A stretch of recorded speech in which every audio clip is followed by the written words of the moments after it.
Inendorso ng Vista Provincial Coordinating Committee ang ilang proposal sa ilalim ng Value Chain Innovation for Sustainable Transformation in Agrarian Reform Communities Project para sa ilang bayan sa Benguet.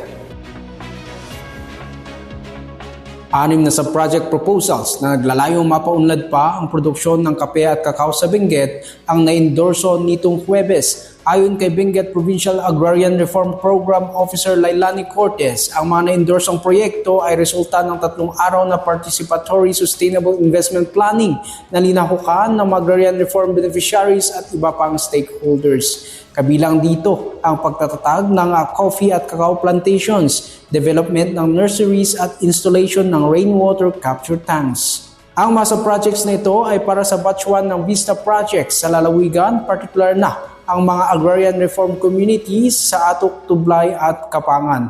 Ang mga proposal ay susuriin ng Regional Coordinating Committee bago ma-endorso sa DAR Central Management Office para sa approval. After several reviews, if it is in order, i-download mo yun sa IFAD Open System. Ito yung requirement ng IFAD para makakuha kami ng no objection. Ano yung no objection? They have no objection about the proposal, about the project.